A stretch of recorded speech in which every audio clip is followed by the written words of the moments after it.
Estamos en Historias Vivas, este ciclo de registros de experiencias de veteranos de guerra de Malvinas. Hoy Raúl Morante, conscripto clase 62. Raúl, ¿cómo estás? Bienvenido, ¿Qué tal, gracias. Sofía? No, muchas gracias por esta invitación. Bueno, como siempre, en el Centro de Veteranos y Familiares de Caídos en Malvinas, en este lugar tan especial que nos genera emoción, ¿verdad? Y bueno, esto es ganas de poder darles el lugar, de contar su historia, de contar quizás aquellos detalles para que queden en el registro. Hoy están aquí, hoy lo pueden contar, más allá de leer algunos de los testimonios, porque te ha tocado también hacerlo para algunos medios gráficos, libros y demás. Pero bueno, Raúl, contanos. Decíamos, conscripto clase 62, ¿cómo fue tu inicio? ¿Cómo fue tu infancia? ¿Tenías hermanos? ¿Dónde naciste? Bueno, yo nací el 25 de junio del 62 en Puerto Belgrano. Tengo dos hermanos más, uno mayor, otro menor.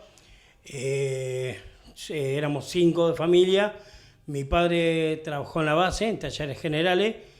Y bueno, y la infancia nuestra era en la Nueva Bahía, de la cual después participamos en una iglesia de Cristo Rey, donde ahí empezamos a practicar fútbol y un par de actividades. Después cuando nos fuimos haciendo un poquito más jovencito, bueno, tuve la suerte de venir a Rosario a jugar al fútbol, hasta que me tocó el servicio militar. En el 81 salí sorteado, en el 80 salí sorteado, con el número 962 que me tocó Armada Argentina.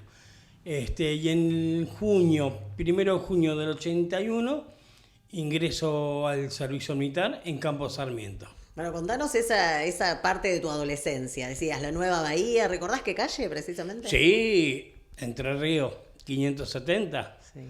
No, un barrio hermoso. ¿A qué escuela ibas? A la escuela 9. En ese tiempo era una escuela que todavía está en Estrada y Pellegrini. Era de madera, ¿viste? Era de madera, así que imagínate, hoy ver la construcción esa es algo, pero una escuela espectacular. Los vecinos que tenía, hacíamos maldad también, ¿eh? Teníamos un lechero enfrente que era Don Oña, y nosotros le íbamos a sacar leche para tomar. Sí. En ese barrio, así que un barrio muy, muy hermoso. Bueno, y contanos adolescencia. Decíamos, jugador de fútbol, ya en Rosario. De hecho, tenés una historia también muy interesante, futbolera. Sí. A Rosario vine a la escuelita con el jugador de fútbol Luis Heredia, padre, un señor pero mayúscula, y después ya empezó Cacho Paulucci y ya bueno, seguimos todo lo que era, que hoy se llama infantil y todo eso, hasta llegar a lo que era la sexta y la séptima, que en los cuales muchos compañeros, bueno, tu padre ha jugado conmigo, la Vicky Oviedo, y bueno, y después tuve la suerte de haber llegado a primera, hasta los 34 o 33 que dejé el fútbol. Bien, bueno, y en ese momento de la adolescencia, de la escuela, ¿qué era lo que hacías? Digo, más allá de jugar a la pelota, ¿vivías con tus padres? ¿Salidas, amigos? Sí, nosotros era a la mañana a la escuela, obligado, y a la tarde teníamos de la casa de mis padres a la capilla de Cristo Rey, 4 cuadras. Imagínate que de ahí salíamos toda la bandita a la capilla de Cristo Rey, y ahí jugamos al fútbol, pero hasta la noche. Mi madre venía a buscarnos, o mi padre nos venía a buscar, nos llamaba o por ahí nos silbaba para ir. Eso claro, fue. había que volver en algún momento. Había que volver y había que hacer los deberes. Claro. Así que imagínate, volvíamos a la noche, de toda la tarde. Llegamos a casa y era el hecho de que decir, a medida que van pasando los años, vos decías, bueno, listo, ya cuando venís a Rosario, que venía. Ahí ya era entrenar y después volvías a tu casa. Claro. Pero la infancia con los mismos compañeros es algo hermoso. Ya después cuando vine a Rosario ya era venir a entrenar, y de acá ya me iba a mi casa, ya pensando de que a los 16 años empecé a trabajar. ¿Qué hacías? No, estaba en la panadería de Cueva. Muy bien. Repartíamos pan con Daniel Raye, un jugador de Rosario. Así que bueno, y con eso me iba comprando una zapatilla de marca, un par de botines, un pantaloncito que uno parecía, che, no, pero usa Adidas y yo uso marca, ¿me entendés? Todas esas cosas. Entonces, con ese trabajito me iba acomodando un poquito. Y bueno, fútbol, amigos, se hablaba de esto del contexto nacional, ¿no? Que llevó a que el servicio militar obligatorio, la colimba, se hablaba, ¿era preocupación entre ustedes a esa edad? Vos sabés que cuando iban a hacer, eso sí, me acuerdo patente, íbamos a hacer que se iba a hacer el sorteo que se hacía por radio, nos juntamos en la casa de un compañero, que la madre me acuerdo que nos dio chocolate, hizo una torta, que esto, lo otro, como si era una fiesta. Y éramos como 8 o 9, me acuerdo que fuimos. Y vos podés creer que de los 8 o 9 que fuimos, 3 le tocó el servicio militar, el resto se salvó todo. Por número bajo, todo eso. ¿Por qué decís se salvó? Y porque había unos ciertos números que es hasta el 200 y pico se salvaban del servicio militar. Porque tiene la Fuerza Aérea, tiene una numeración, el Ejército tiene otra y la Armada tiene otra. La Armada es la más alta. A mí me tocó el 962, así que cuando me dijeron Armada Argentina, dije, ya está. ¿Y sabías de qué se trataba? ¿Qué iba a haber? Digo, ¿en tu familia había militares? ¿Había como ese conocimiento previo? No, sí. Sabía que si me tocaba el servicio militar me iba a tocar en Puerto Belgrano. Mi hermano era cabo segundo porque estaba en Marina y mi papá personal civil. Pero cuando me tocó, que tuve que entrar el 1 de junio, me acuerdo que el 1 de junio una helada había caído, no sabe lo que era Punta Alta. Y yo le digo a mi viejo, bueno, ya que mi viejo trabajaba en la base, y bueno, por ahí con algún compañero que tenés, aunque sea un lugarcito que no vaya a navegar, decía yo a mi viejo. Y viste que siempre un amigo que acá, que allá, bueno. Y de los compañeros que entramos, varios conocidos, la mayoría trabajaban en el taller de armas. Claro, pero como ellos habían salido de la escuela, ya cuando entraron al servicio militar, ya el taller de armas ya los tenía esperando para agarrarlo y seguir trabajando. Y los que no, le tocaba donde le tocaba. Bueno, yo digo a mi viejo, aunque sea de monaguillo en la iglesia, imagínate yo de monaguillo. Y bueno, sale el sorteo, sale primero el portaavión. Como el portaavión era el buque insignia, empezaron a sacar a todos los del portaavión. Que fueron, y si el crucero se llevó 440, no sé cuánto habrá llevado el portaavión. En esos, ponele, no estaba. Bueno, listo, chao, listo. Zafé, portaavión, zafé. Crucero Belgrano. Mirá que yo soy M, Morante. Era el segundo en la lista. Yo me quería morir. Morante, listo. Ahí nomás, bolsito, a preparar todo, porque de ahí no íbamos al crucero. ¿Dónde tenía el apostadero crucero? El apostadero lo tenía al fondo de todo. Acá en Puerto. En Puerto Belgrano, al final de todo lo tenía. Imagínate que de Puerto Belgrano, desde el Campo Sarmiento hasta la Dársena, tenés, yo estimo que tenés 4.000 metros, más o menos, sí, con la bolsa de equipo. Era una hilera de colimba que íbamos, no sabés. Yo me quería morir. Nunca me voy a olvidar. Un día viernes fue. Sí. Bueno, llegamos al crucero, que esto el otro, todo paradito en la cubierta, en la cubierta del helicóptero. Todo ahí sentado, ¿viste? Bueno, hasta que llegó el jefe, bueno, todo paradito, todo.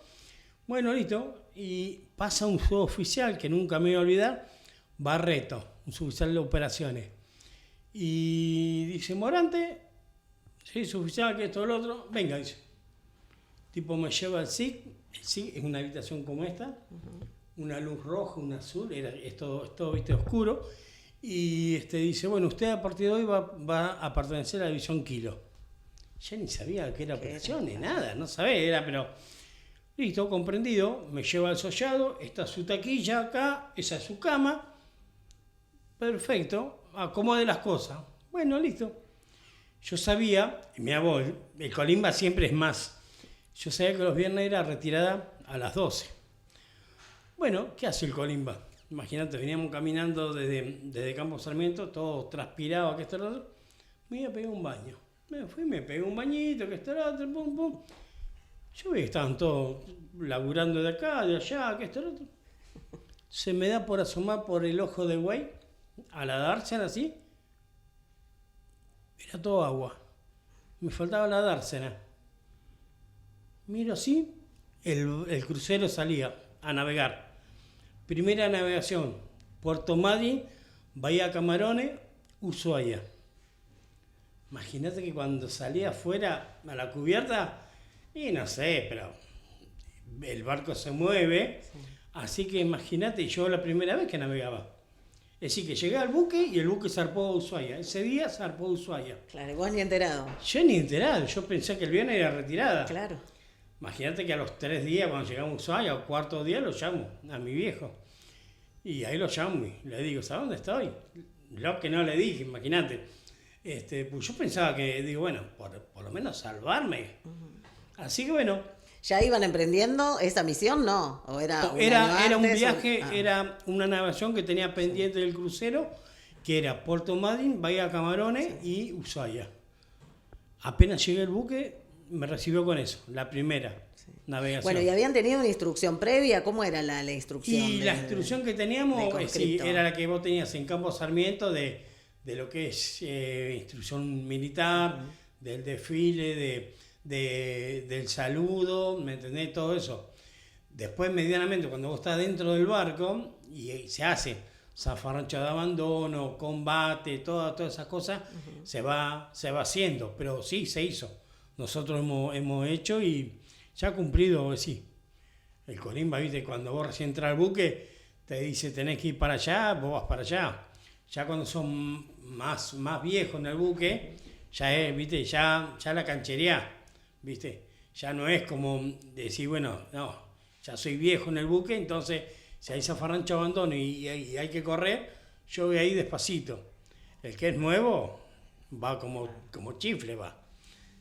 Bueno, y contanos cómo todo ese momento previo te prepara o bueno, cómo lo vivías vos desde esto que era todo nuevo, que era algo que no habías elegido, pero te tocó, no pudiste salvarte, como dijiste hace un rato. ¿Y qué sentías vos? ¿Te gustaba estar ahí? ¿Lo hablabas con la familia? ¿Era como, bueno, ya estamos acá, hay que hacerlo? No, cuando volví, sí, el viaje de ida y el de vuelta, que fueron algo de 14, 15 días, uno ya después se va amoldando a la división. Una división hermosa porque, aunque vos te parezca, a los de operaciones le dicen los perfumados. ¿Por qué? Porque no te ensucias nada. Vos lo único que hacés, trabajás con una goma, una regla, un lápiz y nada más. ¿Ves? Vos llegás, las cartas de navegación, hay que borrarlas, hay que volver a escribirlas. No es lo mismo que el maquinista que pobre está de grasa, el de mar que está lleno de pintura. Nosotros éramos, viste, por eso que le dicen los perfumados. Y cuando estamos en esa división, ya me gustó. ¿Por qué? Porque estaba en un lugar cómodo, tranquilo. No era que vos llegabas y tenías que decir, bueno, hoy hay que pintar, allá llueve, frío. No. Nosotros estamos siempre en un lugar, en un cuarto, calefacción, poca luz, agarramos un trapito, era todo bronce y empezaba era eso nada más. Entonces como que estamos cómodos, ¿viste?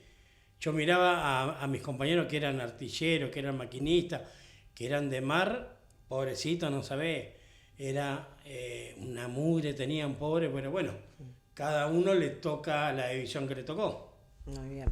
Y bueno, volvamos allá a marzo, abril, cuando comienzan estos aires de participar en Malvinas. ¿Había información? ¿Cómo lo manejaron? ¿Cuándo te enteraste que ibas a ir a Malvinas? Y vos fíjate que el crucero Belgrano zarpó el 16 de abril. Las islas se tomaban el 2, nosotros estamos en puntada porque el barco había estado en reparación y ya nosotros ya sabíamos, es decir, ya cuando zarpó el crucero sabíamos que iba porque las islas se tomaron el día 2. Pero lo que no sabíamos era a dónde íbamos a ir. Es decir, porque ya las islas ya se habían tomado y nosotros, dentro del SIC, éramos los únicos que sabíamos el derrotero del buque. Pero vos no podías comentárselo a los amigos, ¿me entendés? Porque si no, se moría todo. Entonces era algo que nosotros, el Colima tenía poco acceso al SIC, ¿me entendés? Entonces, ¿qué hicieron? A los 2 o 3 Colimas que estamos siempre en el SIC, nos mandaron al puente Vigía a hacer guardia, como, viste, los vigía como los del Titanic, allá arriba del buque. Entonces, nosotros no teníamos información en el SIC, porque ningún Colimba iba, habían de Cabo para arriba. Entonces nosotros en el puente Vigía, por ahí, viste, escuchamos, o por ahí en el sollado que de los Cabos dormía con nosotros y escuchamos que, sí, mirá, estamos yendo por acá, por allá, pero eran todas versiones, ¿viste? No. Pero como ya se había tomado la isla, el 2, nosotros llegamos a Puerto Madryn, sí, íbamos a entrar y después seguimos y antes de entrar a Ushuaia hicimos tiro en la isla de los Estados y ahí fue donde se notó que el cargamento de armamento que llevaba o estaba vencido o algo pasaba porque entramos a Ushuaia, descargamos toda la munición, toda, se bajó toda la munición del buque y se trajo munición nueva, ¿viste? Ya iban como tomando la idea de defender las islas, de claro, guerra propiamente. Sí, porque ya al tomar el día 2, todavía, sí, estaban combatiendo y nosotros, que era el grupo de tarea 749, estamos con el Piedra Buena, el Buchar, el petrolero Puerto Rosales y el Gurruchaga. Nosotros cuando cargamos combustible y armamento en Ushuaia, después se juntaron en la isla de los Estados y ahí quedamos anclados hasta nueva orden. Sí. Hay una foto muy simbólica que circula, que es en las plantas de YPF en Ushuaia, que fue el último puerto que tocó el crucero Belgrano. Ahí en el muelle fue que se cargó combustible y se cargó munición. En el muelle, en el último, en el de Ushuaia. Y después de ahí nos fuimos a las Islas de los Estados, estuvimos fondeados ahí, junto con los 2 destructores y con el aviso Gurruchaga. ¿Qué te pasaba a vos? ¿Qué sentías vos? ¿Qué edad tenías, me dijiste? 18, 19. ¿Tenías miedo? ¿Era una sensación de no querer estar ahí? ¿De estar enfrentándote a esa tarea, pero como el no saber también ayudó un poco a, bueno... No, vos sabés que miedo no, porque vos estás... era un barco inmenso, vos imaginate que sí, para que este barco lo hundan, pero le tenés que tirar a morir, ¿viste? Sí que estábamos seguros ahí, era una fortaleza esa. Pero me acuerdo que el día que estábamos haciendo combustible con el Puerto Rosales, estábamos paralelo, sale en el radar un eco, sale. Entonces, me acuerdo, nunca me voy a olvidar, que hacen que cortan las mangueras de petróleo porque aparentemente hubo un punto en el radar que podía ser algo que nos podían atacar. Me acuerdo que el barco de un lado de la banda fue estribor, al cortar la manguera el petróleo, vos no sabés cómo le dejó al buque, negro, claro, semejante presión que tiene, ¿viste? Bueno, y lo más lindo que el petrolero se abre, porque imagínate, si le llega a pegar al petrolero, el crucero no cuenta la historia. Y lo más lindo que nos demos cuenta que era un avión nuestro. Era un eco y era un avión nuestro. Así que bueno, ahí estuvimos al otro día limpiar el barco. Vos no sabés lo que era el barco lleno de petróleo, era algo así, pero terrible, una mugre tenía. Y bueno, hasta que llegó el momento que estamos en la isla de los Estados, cuando nos atacó el Conqueror, que nos agarró, pero iba navegando el Buchar con el Piedrabuena junto, el crucero en el medio. Cuando cae el crucero, queda el crucero adelante, el Piedrabuena y el Buchar. Y ahí el submarino no. ¿Eso ya fue? ¿En qué fecha? El 2 de mayo. El 2 de mayo, precisamente claro, ahí. O sea, muy cerca, digo, ¿estaban dentro de la zona de exclusión o no? Eso es un debate también. Es un debate no, todavía vigente. Y va a estar, pero por años. Y bueno, y vos sabés que nosotros veíamos, yo justo ese día, el 2 de mayo, yo había cubierto guardia de 8 de la mañana a 12. Después tenía de 20 a 24. Ese día yo largo la guardia, me voy al sollado, me saco el salvavidas, el gabán, tenía un buzo, me saco todo y me voy a comer. Nunca me voy a dar. Ese día habían hecho tallarines en el buque, tallarines espectacular. Aparte después de tanto trabajo, comer rico era. Y ¿sabés lo que era? Claro. Y entonces agarramos y termino de comer y otra cosa en el buque, no te queda que irte a dormir a siesta. Entonces me voy a dormir a siesta. Y en el segundo turno, que de 4 a 8, el que toma la guardia a las 4, había gente que se levantaba antes para bañarse, para afeitarse, que esto y lo otro. Y en los sollados, cuando uno sale a navegar, las lamparitas desaparecen. No te dejan ni una lamparita, ¿viste? Vos tenés que andar con linterna, que esto y lo otro. Entonces escuchaba gente que hablaba, que esto y lo otro. Me despierto. ¿Y qué voy a hacer despierto? Así como estaba con mi elástico, el pantalón, todo, me fui a la taquilla, agarré el jarrito de acero inoxidable y me fui al comedor a tomar el mate cocido. Me siento en el comedor, son mesas largas con banco, me siento en el comedor y estaba ahí con los amigos, que esto y lo otro. Y en un momento, cuando entra el torpedo, cuando entra el segundo, porque el primero, la verdad, ni lo sentí. No lo advirtieron. No, porque, viste, el primero, cuando entra, y el que entra, que le pega del lado de la Santa Bárbara, no donde está la Santa Bárbara, sino un poquito más allá, lo que pasó a ser piso, a mí me quedó como pared. Porque el barco se escora enseguida, entonces lo que era piso pasa a ser pared para mí. Se corta la luz, se corta todo, y la mampara, la pared del barco se llama mampara. Yo estaba acá, en la pared del otro lado, se veía que se ponía colorado la mampara. ¿Viste? El fuego.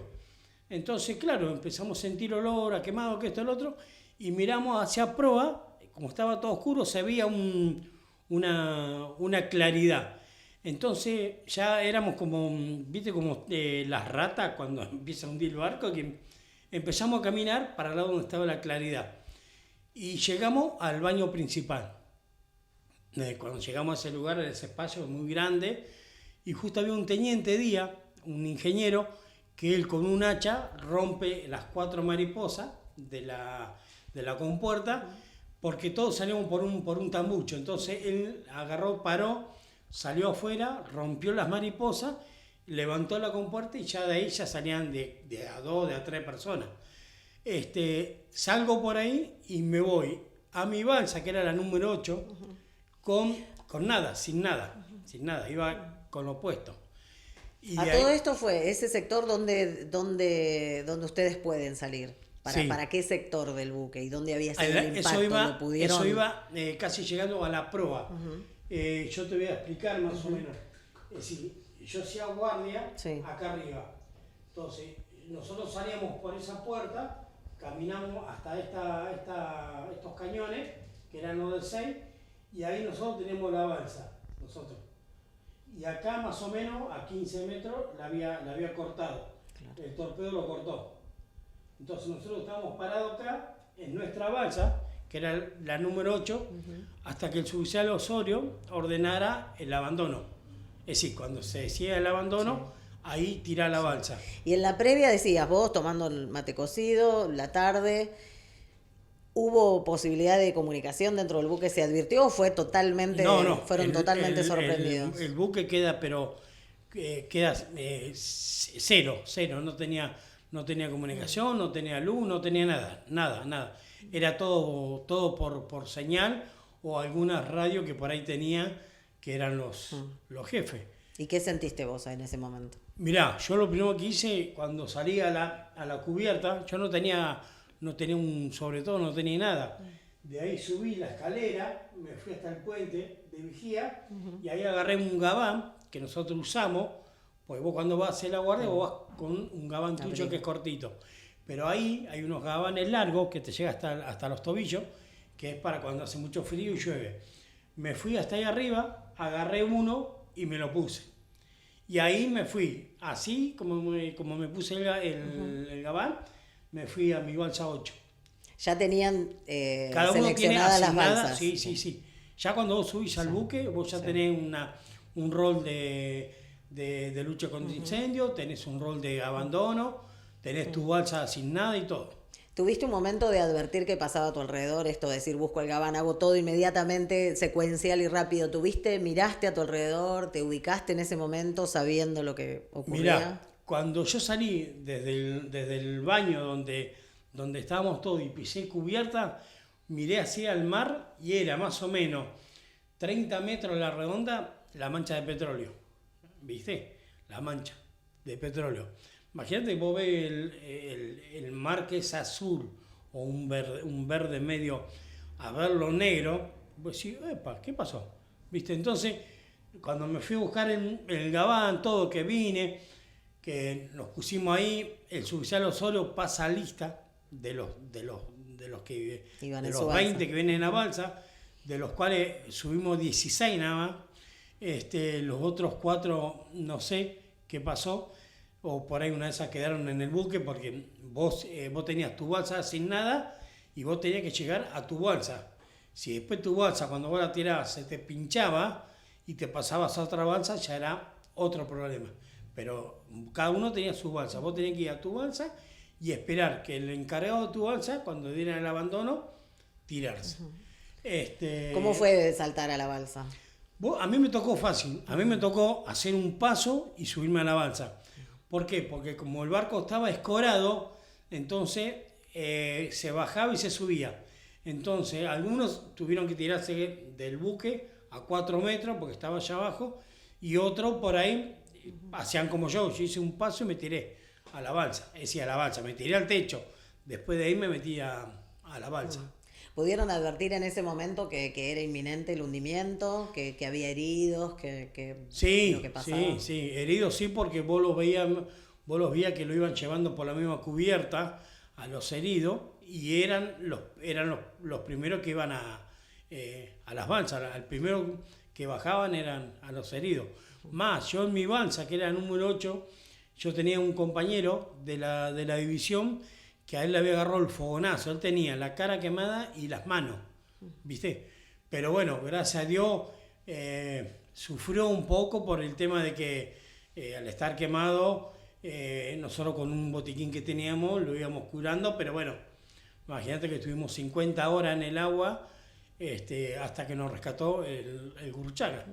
Claro, porque decían, en el impacto o en Isla de los Estados, relatabas que iban custodiados con el crucero con el Piedrabuena y el Buchar. Y el Buchar. Y el Gurruchaga. Y después, Ellos, cuando le pegan al crucero, ellos estaban en inmediaciones. ellos estaban con nosotros. Cuando nos pegan a nosotros, ellos disparan. Al Buchar le tiraron un torpedo que me parece que lo trajo puesto hasta que llegó a puerto. Un torpedo. Pero a nosotros, imagínate que cuando nos pegó, nosotros los señaleros, me acuerdo que le hacían señas a los de los buques, que iban, ¿sabes cómo iban? Cómo navegaban, pero se iban como rápido. Está bien, nosotros al otro día ya andaba el avión Neptune buscándonos y los buques, que era el Buchar, el Piedrabuena y el Aviso Gurruchaga, ya cuando tenían la posición de las balsas, ya empezaron a venir a recoger las balsas, ¿no? Bueno, y luego de estar en la balsa y esto que después de toda esa tormenta de fuego y de rescatarse y estar en el agua, ¿cómo fueron esas horas para vos? ¿Cómo fue dentro de la balsa el convivir? Porque imagino que emociones múltiples habrán No, habido. tenés muchísimas. Mirá, nosotros tenemos 16 dentro de la balsa. Venía un teniente de fragata, que era el teniente Mangano, que vive en Bahía. Tres cabos principales. Uno era Juan Barrera, que le decíamos el ñoqui, también de Puntata, fallecido. Kipildor. Y venía otro cabo principal que no me puedo acordar bien el apellido, porque habían como 3, 4 con el mismo apellido, pero no me quiero confundir el nombre. Y después era Cabo Segundo y Conscripto. En total éramos 16 en la balsa. Y de los 16 venía uno quemado, que era compañero nuestro, y casi todos éramos de la división operaciones, y de la división operación éramos, y después de la otra que es, esperá, porque ahora son 43 años, esperá. Sí, sí. La Kilo éramos nosotros, la de los electrónicos era la Tango, también, sí, estamos juntos. Así que de los 16 estuvimos 50 horas en el agua hasta que nos rescató a las 4 de la mañana el aviso Curruchaga. ¿Cómo se comportó el mar en esas horas? Lo bueno, que eso lo reconozco siempre, nosotros veníamos, venía un cabo principal que era Ñoqui Barrera, que como él, a ser de mar, ser chafa, ellos lo tenían clara. Entonces ellos, ¿qué era lo que nos hacía? Nos hacía cada hora ir rotando, porque como la balsa es media ovalada, nos hacían rotar cada hora. ¿Por qué? Para que no esté siempre el mismo en la puerta. Porque el tema era que cuando las olas caían sobre el techo, era tanto peso que nosotros, viste, nos quedamos así agachados, pero entonces tenemos que estar atentos de que no entre agua a la balsa. Igual entraba agua, sacarla con los mismos bolseguí. Habíamos una almohada, entonces con eso hacíamos y retorcíamos, pero retorcía, poco al lado de lo que eran, claro. 3 litros de agua y te entraba 40. Pero bueno, entonces este cabo principal nos hacía rotar en la balsa. Y la otra condición era, de día te dejaba dormir y de noche tenía que estar despierto. El que se dormía era una cachetada o algo, ¿viste? ¿Por qué? Porque él nos decía que ahí era donde viene el problema de la muerte blanca, es decir, te congelás, te dormís y fuiste.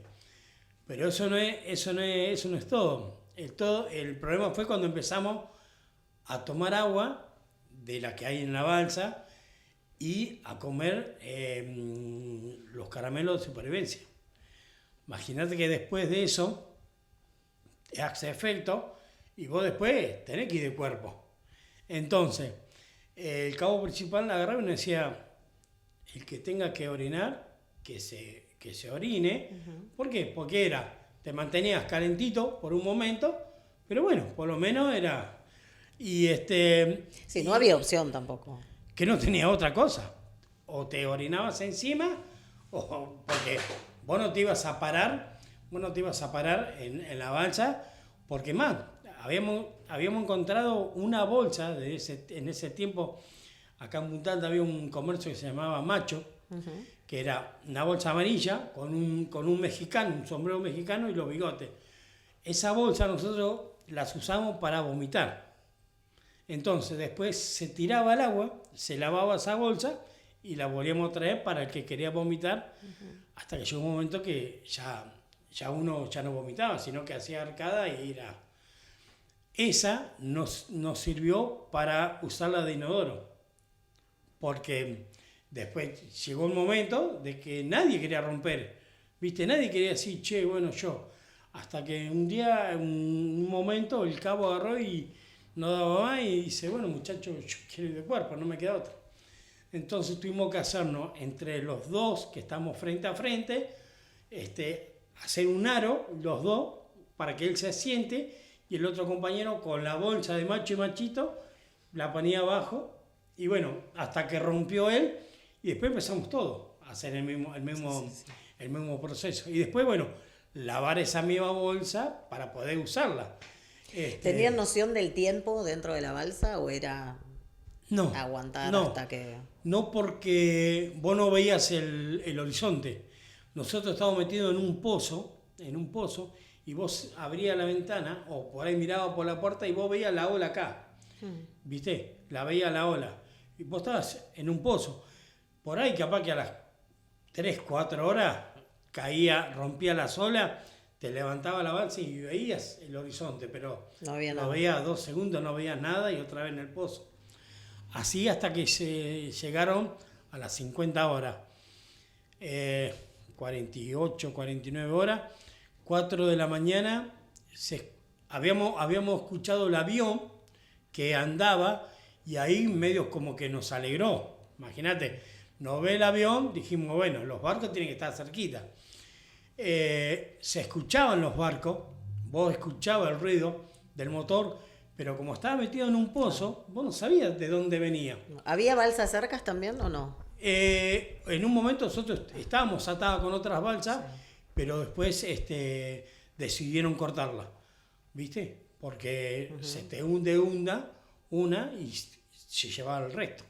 Entonces decidieron cortarla y que cada una vaya por el rumbo que tiene que ir. ¿Y esas 50 horas pensaste que ibas a volver? ¿Pensaste que te ibas a quedar en el mar? No te da de pensar si te vas a salvar o no.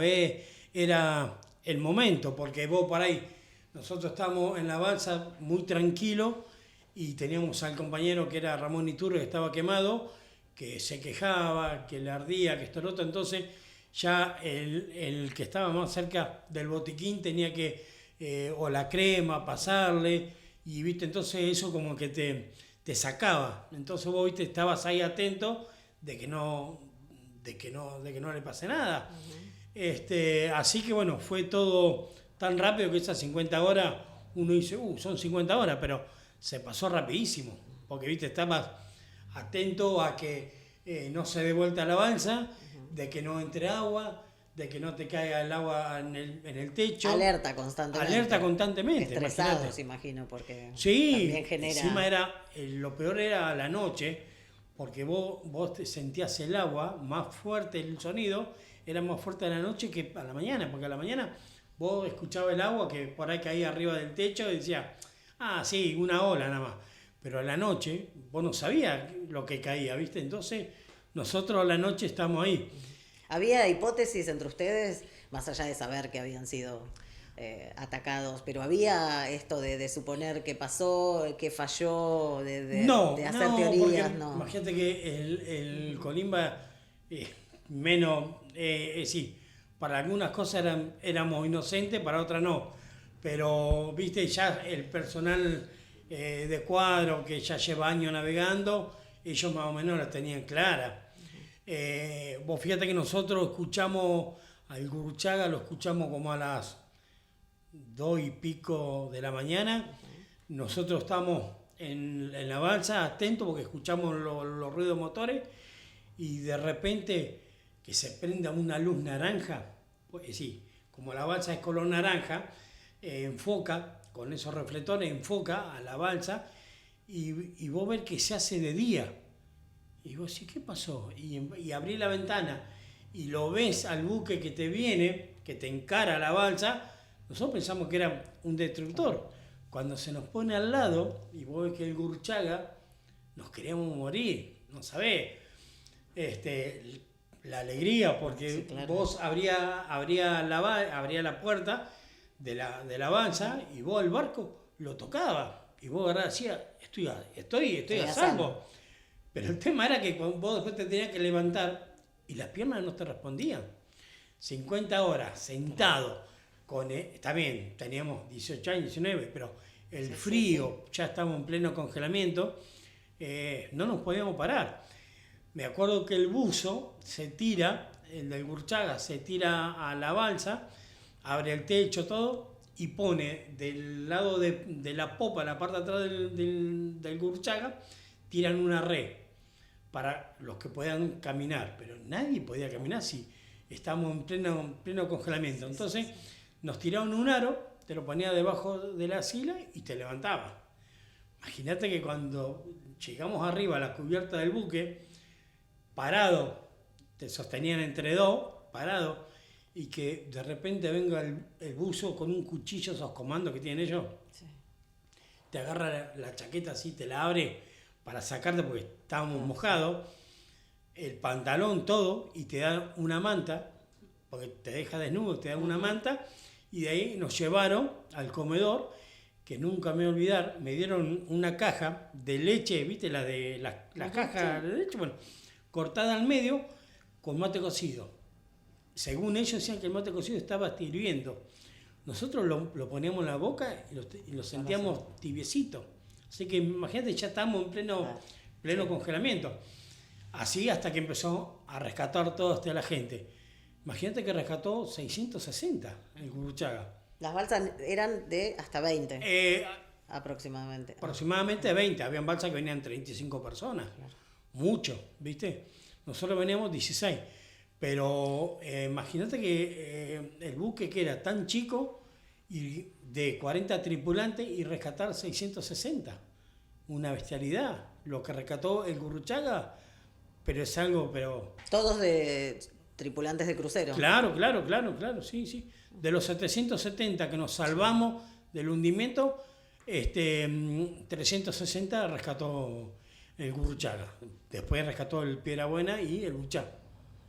Y bueno, y desde ahí, desde que nos subieron al Gurruchaga, los que estaban heridos los atendían en el comedor, y nosotros que estábamos bien, nos daban una manta, nos poníamos donde nos podíamos poner. Algunos lograron conseguir cama de la misma tripulación. La tripulación se portó muy bien porque nos dio ropa, a los que le pudo dar ropa le dio, y el resto estaba con una frazada en los pasillos.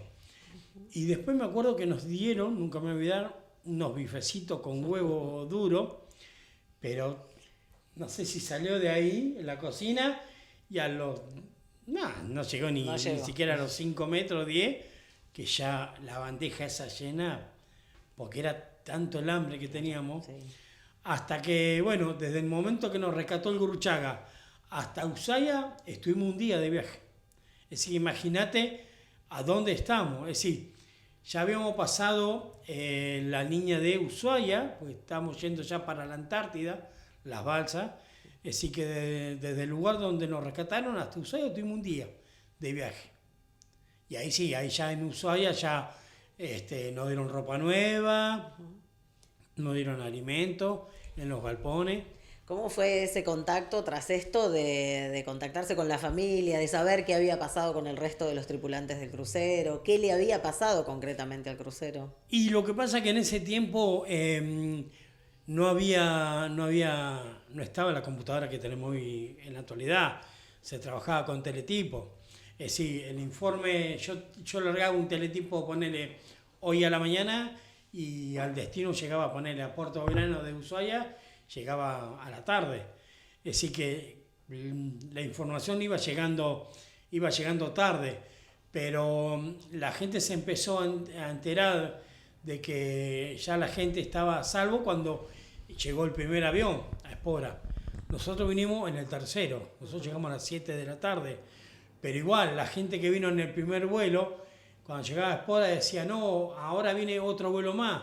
Pero claro, ese vuelo que venía atrás no sabía si venía Juan, Pedro, fulano, mengano, hasta que no lo veían bajar del avión, aquel que iba a Espora, ¿no? Sí. Porque mucha gente por ahí no tenía un vehículo para ir a Espora, entonces los esperaba acá en el hospital. El colectivo llegaba al hospital y en el hospital hacían una pequeña revisación médica. El que estaba bien pasaba por acá y listo. Pero el que estaba herido directamente quedaba internado acá. ¿Y hubo en ese momento alguna asistencia de esto que iban rescatando, que iban pasando al buque? ¿Les iban tomando nombre y apellido? Sí. Por eso que cuando vos llegabas a Ushuaia, vos bajabas de la balsa, nos metieron en un galpón donde habían unos tarros con leña, había unos colchones tirados ahí nos dieron ropa verde. y después vos tenías que pasar por un circuito, un camino, en donde vos pasabas donde había un furriel con una teletipo, y él te tomaba tus datos, tu apellido y nombre, número de documento, división. Entonces eso pasaba a un sistema, es decir, y llegaba la información a la SOA.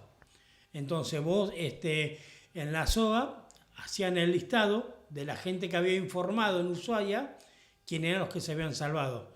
Entonces había gente que por ahí venía y capaz que no veía al hijo en el listado, o no veía a su esposa, a su novio, pero por ahí veía, che, mirá, vos sabés que se salvó Raúl Morante. Y iban, y en ese tiempo los celulares me parece que no existían. O por ahí, o se iban hasta la casa y le avisaban, che, en el listado lo vimos, pero claro. Sí, los medios también fueron fundamentales para sí, ese contacto, ¿no? De sí. poder leer ese famoso listado, de estar escuchando como familia. Escuchando. Y el tema era que cuando vos veías el listado, claro, vos lo veías el listado que había llegado hoy, pero capaz que el avión, capaz que salía a la noche y vos estabas casi un día viendo ahí qué pasa, pero si figura en el listado y no está, porque eso era la pregunta de los padres, ¿viste? Que algunos, ¿viste? Los esperamos para ellos. Yo llegué a las 7 de la tarde. Sí. Fuiste al hospital, hiciste fui al hospital, fui todo y entramos a Campo Sarmiento. Mi mamá vino con mi novia como a las 9 de la noche, 10 de la noche. Y ¿pero por qué? Pues se enteró por una vecina que me vio en el colectivo. Así que imagínate, porque en ese momento teléfono no había. Entonces mi mamá viene, se va a Campo Sarmiento y ahí lo atiende el Pato Ferrer. El Pato Ferrer me va a buscar, me trae a la guardia y me dice, 10 minutos, más no te puedo dejar, dice, porque tenés que estar adentro, que esto es lo otro.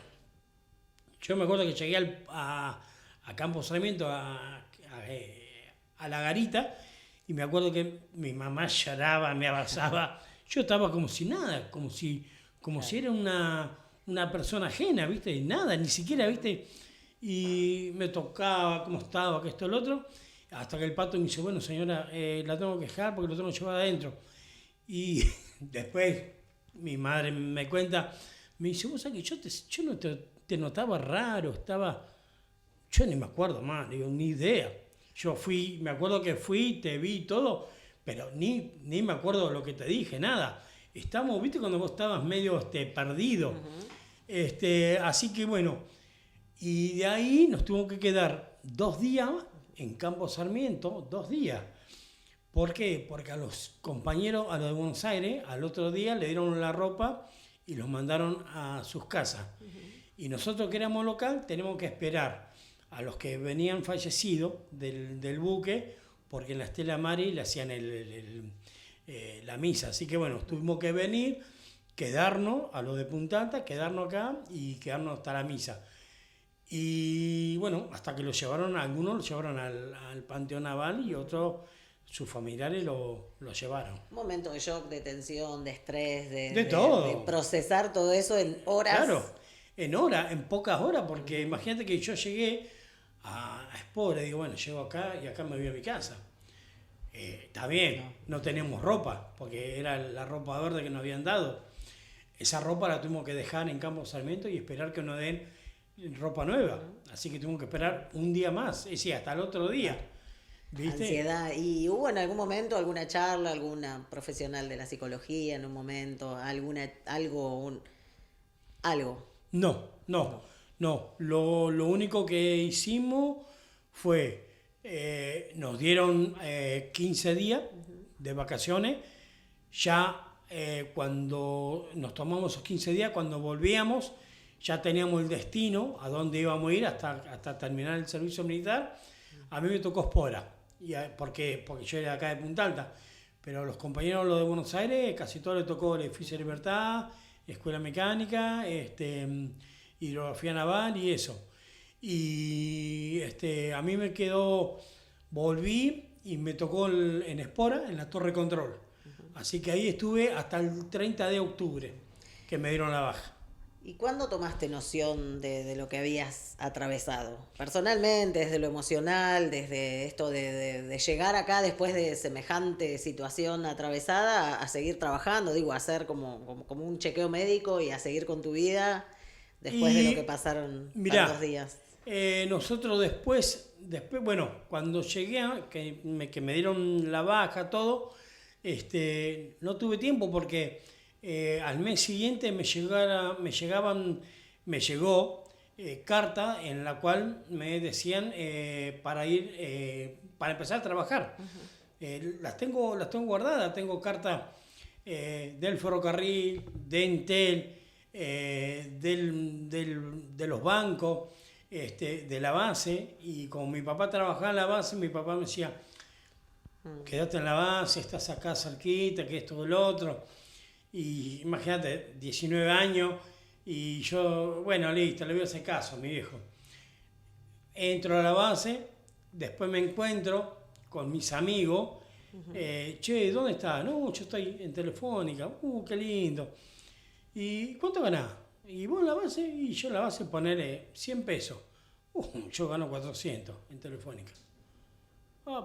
El del banco, 300. Y yo agarraba y le decía a mi viejo, mira, yo te hice caso y me metí a la base. Y mi viejo siempre me decía, vos quédate tranquilo. Vos los días 30, vos vas a ir y vas a tener tu plata. Me decía. Claro, la seguridad que se buscaba en ese momento. Claro. Y después, con el correr del tiempo, me encuentro que los compañeros míos que trabajaban en Telefónica, en el correo, en el banco, fueron privatizados, los fueron echando, nunca tuvieron consideración con el veterano de guerra, y muchos terminaron de remisero, otros poniendo un kiosquito, ¿me entendés? Y después de casi 9 años, 10, ahí recién empezamos a tener el reconocimiento, después de 10 años, 9 años y medio. Sí. Y hoy a 43 años, ¿cómo tomás eso del reconocimiento, de seguir conectándote con veteranos, compartiendo estas experiencias con quienes también pasaron esa situación como vos, quizás un poco más grave o no tan difícil? Sí, sí. No, ahora, bueno, esto ya hace más o menos como 25 años atrás, más o menos, que a alguien se le ocurrió hacer un encuentro. Che, vamos a juntarnos en tal localidad, para charlar, no sé, para hacer un partido de fútbol, una actividad, y ya empezás a información de acá, información de allá, que él estuvo en el ejército, porque no toda la vivencia es la misma. Vos fíjate que yo tengo compañeros que están en el ejército y ellos están peleados con sus superiores. Y nosotros en el caso nuestro no, la Armada no. ¿Por qué? Porque yo en el buque, yo compartía con el cabo primero, con el cabo principal, con el suboficial, con el teniente y con el capitán, compartíamos el agua, la cama, la comida, ¿me entendés? Estábamos en un barco, y los del ejército no, ellos están muy peleados, porque como que los llevaron y los dejaron abandonados. ¿Me entendés? Entonces, en reencuentros que por ahí tenemos, vos escuchás anécdotas de gente que la pasó mal, ¿me entendés? Y yo estoy de este lado, que no la pasé mal, pero tampoco no la pasé bien, pero a lo que vivieron ellos, lo mío es un... Y al regreso, ¿cómo crees que impactó socialmente, sobre todo en nuestra comunidad, que es muy chica? La base naval tiene una gran dependencia del crecimiento de la ciudad, del distrito, con respecto a las viudas, los papás de tus amigos que quedaron en Malvinas con el tema del crucero. ¿Cómo fue eso? Nosotros... Vivir eso socialmente después de años, ¿no? Porque, bueno, me imagino que vos pudiste volver, otros Claro, no. claro. Nosotros, suponer, la dotación del crucero debe ser, yo digo más o menos, debe ser una de las unidades que más contacto tenemos. porque nosotros tenemos, vos fíjate, acá en Punta Alta tenés sobrevivientes, familiares, tenés, hoy tenés hijos, nietos, y no sé, pero yo estimo que debe haber, más o menos debemos ser 70 tripulantes del crucero acá, en Punta Alta. Hoy vivo, imagínate los que ya se fueron, pero la mayoría viven casi todos en Punta Alta. Por ahí en algunas otras provincias son 2, 3, ¿me entendés? Acá en esta ciudad que no es tan grande, pero 70 sobrevivientes, y después vos la ves en las calles, lo vemos en los actos, en los primeros actos no iba muchas viudas y todo eso. Después con el correr del tiempo, de los centros veteranos, el centro que acobija a las viudas, a los hijos, a los padres, porque ellos, vos fíjate, llega el 2 de mayo, la ceremonia que se hace en la base o la que se hace en Punta Alta, vos ves que viene una madre que te viene de Buenos Aires, otra que te viene de La Pampa, y ellos vienen acá porque acá sienten que está el barco, de donde salió su hijo, y capaz que allá en el pueblo es un pueblo muy chiquito y van una florcita en su monumento y nada más. Y nosotros, yo lo veo siempre, yo veo que de Buenos Aires o de la zona vienen 30, 40 familias del crucero, más nosotros. Y hoy que ya estamos con una edad que mucha gente no se puede trasladar por su edad, ¿viste? Y la salud. ¿Y qué mensaje das, Raúl, a quienes han quedado, tus compañeros del crucero, quienes están hoy, que los podés ver, los podés abrazar, se pueden juntar, compartir estas experiencias, vivir el reconocimiento de toda la comunidad? ¿Y qué mensaje querés dejar a quienes dieron su vida por Malvinas o han quedado? Y vos fíjate, nosotros tenemos muchos compañeros, acá en Punta Alta tenemos 3, 4 veteranos de guerra que han luchado en el frente, y vos lo ves en la calle, yo lo veo, un saludo, pero por ahí la gente te ve en la calle y por ahí no te conoce que vos sos veterano de guerra. Se enteran por ahí que vos estás en un lugar, che, es veterano de guerra, mucho gusto, pero mucha gente no nos conoce, ¿me entendés? Yo veo a un veterano de guerra y sea del ejército, sea cabo, soldado, teniente, yo lo abrazo, lo saludo, che, ¿cómo andás? ¿Qué tal? La familia, pum. Pero hay gente que por ahí nos ve caminando en el centro y dice, ¿quién son estos? O, che, ahí viene el loquito, porque viste, muchas veces somos todos loquitos, pero no es así. Tenemos algunos que tienen por ahí sus problemas, pero bueno, también hay que ayudarlo a que lo puedan tratar, ¿viste? Porque por ahí hay familiares que no pueden o no tienen el acceso de llegar a que lo puedan curar. Y hoy, ¿viste? La obra social que tenemos, gracias a Dios, nos favorece muchísimo, ¿viste? El PAMI, veterano. Pero bueno, hay gente también que no se quiere ayudar, no quieren que lo ayude, ¿me entendés? Y hay otros que, ¿viste? Nosotros pedimos, che, llévelo, vayan a la clínica, háganle un estudio, porque el día a día uno por ahí empieza a notar, ¿viste? Que se olvida de las cosas, o se pierde, o por ahí se ponen agresivos, ¿viste? Y hay mucha gente que no lo comenta, no sé si le da vergüenza, ¿viste? No sé.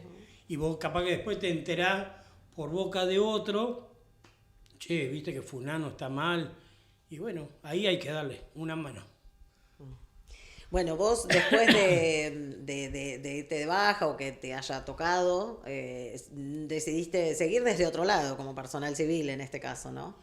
Claro, yo me fui de baja el 30 de octubre y entré El primero, sí, el 30 de noviembre, entré el 1 de diciembre, entré a trabajar a la Armada, a la base. Y desde ahí hasta este momento sigo trabajando en la base. Y bueno, imagínate que la cantidad de gente que uno conoce, y bueno, y los veteranos de guerra que en ese tiempo todavía estaban en actividad, que ahora ya están retirados y por ahí necesitan hacer algo dentro de la base, ¿a quién llama? Che, Raúl, claro, necesito tal cosa. Pero bueno, pero ya queda poco porque ya me voy retirado. Es decir, jubilado. Claro, tal cual. Bueno, ¿y qué pensás de la causa Malvinas? ¿Cómo querés que sea recordada? Cuando ya no estén, o cuando no estén más, ustedes que hoy pueden contar la historia, más allá de lo que han testimoniado a lo largo de estos años, ¿cómo te gustaría o cómo crees que sería justo poder sostener la causa? No, tenemos los hijos. Tenemos los hijos que muchos están enfierrados con Malvinas. Hay muchos chicos. Yo tengo mi hijo, el mayor, que él es fanático, no sabe lo que es. Veo los chicos que están acá, en el centro. Así que yo pienso que los hijos se lo van a ir traspasando a los nietos y esto va a surgir. No creo que esto se borre muy fácil. Bueno, llegamos al final de la entrevista, queda quizás ¿Sí? toda esa vuelta, falta un montón, tenemos un montón por conversar, obvio, pero bueno, la idea es contar esta participación que han tenido en muchos conscriptos también, clase 62 como vos, que han brindado su testimonio y que, bueno, los que faltan también para poder mantener viva la causa y tener este testimonio en cuanto al registro de historias vivas del Centro de Veteranos, en este lugar especial, porque acá, bueno, vemos réplicas del crucero y está... Muchas cosas, la verdad que está hermoso, está. Sí. Y no todo tiene muchas cosas del crucero, porque como el barco se fue, pero viste, siempre, algo siempre queda, algo siempre... yo siempre tuve algo en mi casa del crucero y después con el tiempo decís, ¿qué hago? Porque viste, vos después te vas y fuiste y esto, lo mejor que hay es traerlo al museo, es ideal. Raúl, gracias por tu generosidad, no, por favor, por poder dejar este quinto registro como sobreviviente y tripulante del crucero Belgrano. El quinto, la verdad que agradecido y bueno, a seguir con esto, no queda otra. Muy bien. Bueno, el quinto registro entonces que ha pasado con el veterano de guerra de Malvinas, sobreviviente, tripulante del crucero General Belgrano, en historias vivas que vamos a seguir replicando a través del canal de YouTube y en este lugar emblemático como es el Centro de Veteranos y Familiares de Caídos en Malvinas.